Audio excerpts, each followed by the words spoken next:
नमस्कार दोस्तों। तो आज मैं गौतम बुद्ध द्वारा एक साधु की कहानी बताने जा रहा हूँ। यह एक साधु है। जो साधु वह होता है जो सब कुछ त्याग कर किसी एक चीज़ को अपना लक्ष्य बना लेता है। कोई भी व्यक्ति बेवजह साधु नहीं बनता। इसके पीछे एक बहुत बड़ा कारण होता है। उस शख्स के साधु बनने के पीछे एक बहुत बड़ी वजह थी। साधु बनने से पहले उस शख्स के दिमाग ने उससे कई गलत काम करवाए थे, बहुत पाप किए। उस व्यक्ति का मन उसका स्वामी बन गया था और वह अपने मन का गुलाम है। जीवन में हर सुख और ऐश्वर्य मिलने के बाद भी उस आदमी के दिल में बहुत दर्द था और यही मानसिक पीड़ा उसे साधु बना देती है। साधु बनने के बाद व्यक्ति सांसारिक कष्टों से मुक्त हो जाता है। फिर जंगल में जाकर रहने लगता है और तरह तरह की तपस्या और ध्यान करता है। भिक्षा मांगकर खाता है तथा एकांत एवं मौन का अभ्यास करता है। फिर भी उस व्यक्ति का मन शांत नहीं होता। वह अंदर से बेचैन और परेशान रहता है। यह एक बात समझने वाली है कि ध्यान का प्रारंभिक बिंदु है। इसे तब भी शुरू किए जा सकते हैं जब आपका मन शांत हो, जब हमारा मन दिमाग हमारी बात सुनता है।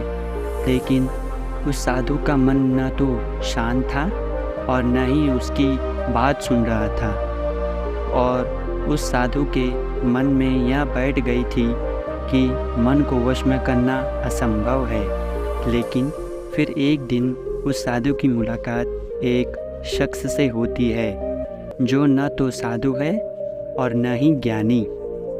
वह एक बार एक साधारण चरवाहा था जो जंगल में भेड़ चरा रहा था। चरवाहा उसके पास यह जाकर पिछले बैठा था।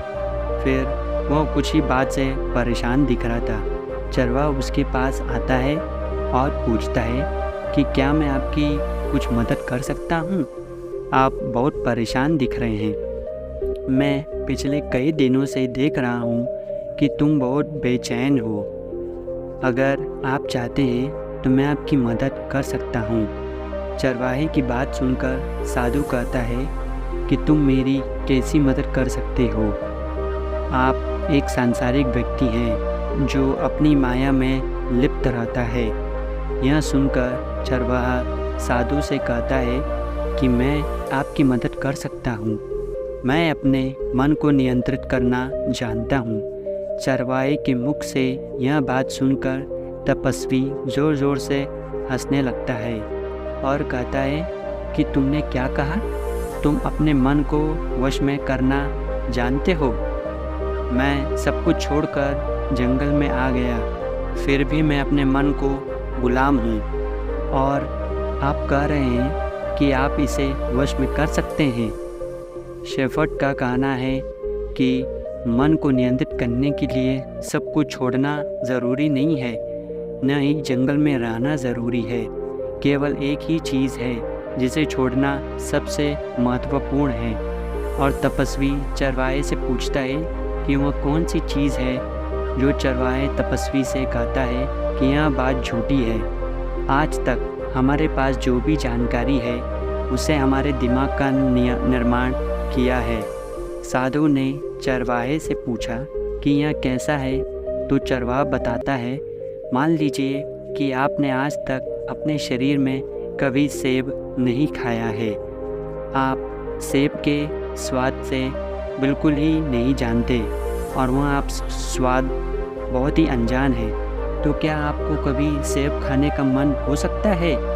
कभी नहीं। इसीलिए हमारा दिमाग सूचनाओं से भरा है। साधु ग्वाले पर मोहित हो गया। उसने उस चरवाहे से कहा, क्या तुम जानते हो? मुझे इसके बारे में और विस्तार से बता सकते हो? चरवाहा कहता है कि यदि तुम अपने मन को वश में करना चाहते हो तो मेरी बात ध्यान से सुनो। आप इसकी जूड़ों को देखकर अपने मन को वश में कर सकते हैं। मन जानकारी से बना है और हमारे शरीर में सूचना के 5 पश्चिमत प्रवेश द्वारा है। पहली आँख। हम अपनी आँखों से जो कुछ भी देखते हैं, चाहे वो कुछ अच्छा हो या बुरा, यह हमारी स्मृति के रूप में संग्रहित हो रहता है। फिर दूसरा कान। हम अपने कानों से जो कुछ भी सुनते हैं वह हमारे मन में बीज की तरह बोया जाता है। तीसरी जीभ, जिसे हम एक बार चख लेते हैं, यह हमारा मन की स्मृति में रहता है। चौथी है नाक। हम जिसे भी एक बार सूंघ लेते हैं, चाहे वह सुगंध हो गया हो या दुर्गंध, वह हमारे दिमाग में दर्ज हो जाती है। और पांचवी है त्वचा, जिसे हम एक बार छूते हैं, उनकी स्मृति हमारे मन में कहीं ना कहीं अंकित है। इन 5 भौतिक द्वारा के माध्यम से भी जो भी जानकारी हमारे अंदर प्रवेश करती है, यह बीज के रूप में संग्रहित हो जाता है और धीरे धीरे एक पेड़ बनता है।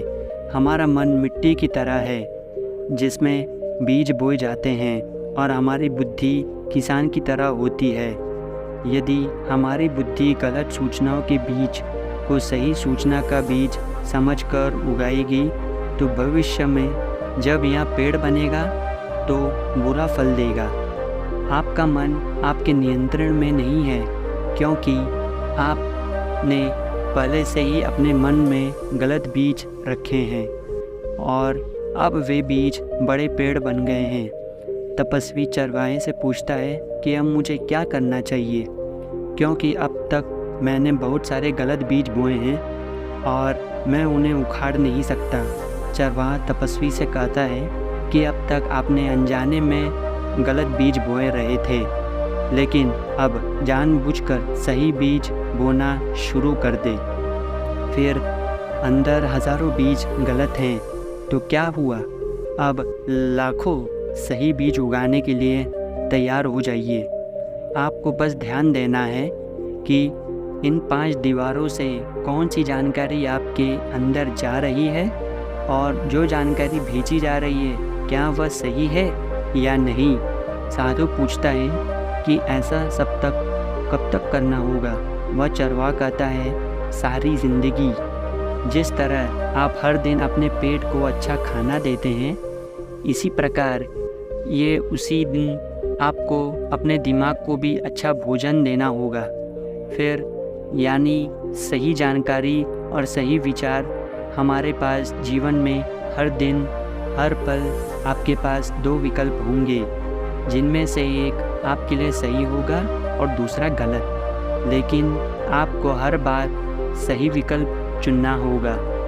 हमेशा याद रखें, सही चुनाव करना आपके भीतर दर्द पैदा कर सकता है, लेकिन वह दर्द केवल कुछ समय के लिए ही रहेगा।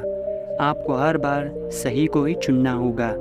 जितनी अधिक बार आप सही चयन करेंगे, उतना अधिक आपके अंदर सही बीज बोएंगे, और जिस दिन तुम्हारे भीतर सही बीज की संख्या गलत बीजों की संख्या से अधिक हो जाएगी, उसी दिन तक आप मन के वश में नहीं होगे।